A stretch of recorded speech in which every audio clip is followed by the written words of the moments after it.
Assalamualaikum, selamat datang di Komik Motif ya. Kali ini kita akan membicarakan pentingnya brand dan branding ya. Ya. Sebelumnya apa sih brand itu dan branding itu apa ya? Menurut beberapa ahli ya bisa kita simpulkan ya jika branding itu adalah merek ya atau tanda jejak atau simbol yang melekat pada suatu benda atau produk ya atau apalah itulah ya. Sedangkan branding itu kegiatan untuk menciptakan merek atau tanda jejak atau simbol yang bisa melekat di benak konsumen ya, untuk produk tersebut. Sekarang kenapa kok penting sekali branding ini di suatu produk ya?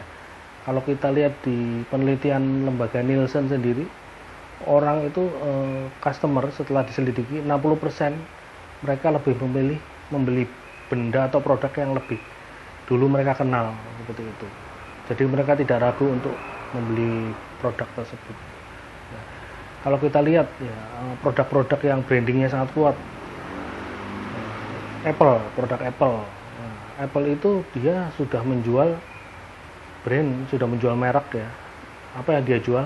Status. Nah, dia sudah tidak menjual fungsi. Nah, kalau laptop atau produk sendiri kan saingannya kan banyak, pesaing-pesaing dia juga sama menjual fungsinya, tapi dia lebih menjual brandnya dia, yaitu menjual status seseorang.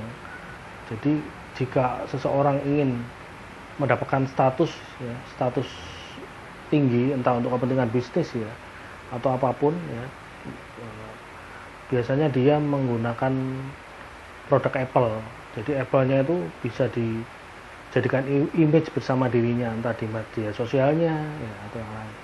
Demikian juga untuk jam. Nah, jam Rolex itu sama, mirip dengan Apple ya. Dia juga status ya, orang menggunakan jam Rolex ya, bukan untuk sebagai fungsi jam ya. Itu kan juga bisa kita pakai jam apapun ya, atau HP juga bisa ya, kalau kita hanya ingin membeli jam Rolex hanya untuk melihat waktu gitu ya, gitu. Kemudian yang lainnya adalah ini, yang menarik adalah ada suatu produk minuman Coca-Cola ya. Coca-Cola itu dulu sempat berkompetisi dengan Pepsi ya. Pepsi itu kan saingan tuh. Nah,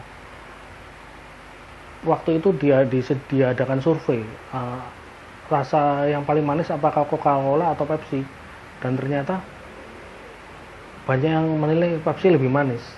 Artinya Coca-Cola ingin merubah rasanya seperti Pepsi. Nah, di situ setelah dirubah orang pelanggan-pelanggannya ya, pelanggan Coca-Cola menjadi marah gitu. Kok Coca-Cola rasanya jadi seperti ini? Tidak seperti yang dulu yang mereka senangi kan. Akhirnya Coca-Cola merubah kembali seperti semula ya, yang rasanya ada seperti pahit dan keras-keras dikit gitu ya. Itulah akhirnya Coca-Cola berhasil ya membranding diri, malah Coca-Cola sekarang menjadi salah satu ya minuman nomor satu di Amerika ya, yang dia nomor satu karena brandingnya yang kuat itu. Apa ya, jadi produk itu ternyata untuk di branding tidak hanya berupa produk ya, bisa saja berupa jasa atau keartisan. Nah, seperti itu. Jadi produk-produk yang dijual ini merupakan jasa keartisan atau politik juga bisa. Itulah yang mungkin menjadi apa ya, banyak saat ini ya artis-artis atau apapun lah ya, tokoh ya, politik, mereka berusaha membranding dirinya, membranding jelas yang disukai atau menyentuh hati masyarakat ya. Untuk membangun fanbase itu memang butuh waktu yang tidak sebentar, dan usahanya pun tidak mudah ya. Tapi kalau di era-era sekarang mungkin bisa dipermudah ya dengan adanya munculnya media sosial ya. Di situ mungkin kita manfaatkan ya. Mungkin bagi rekan-rekan yang ingin membranding produknya, bisa awalnya berangkat dari situ, dari media sosial yang kita punya, entah Instagram, Facebook ya, atau WhatsApp mungkin. Nah, di situ mungkin bisa kita mulai. Contoh suksesnya sekarang YouTube ya, banyak youtuber ya yang dari kalangan orang biasa akhirnya bisa membranding dirinya ya.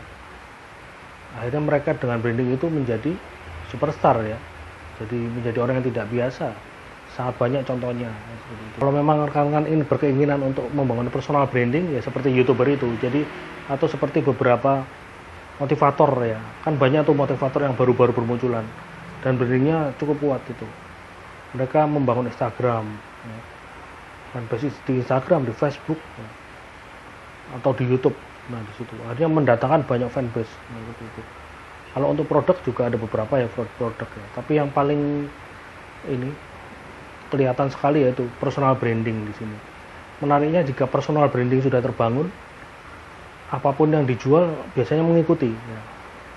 Jadi para followernya akhirnya bisa tidak bertanya dua kali istilahnya ya. Yang dijual pasti akan dibeli lah seperti itu. Nah, demikian ya rekan-rekan ya, mungkin bisa dimulai nih salah satu langkah kita untuk membangun bisnis kita yaitu dengan membangun personal branding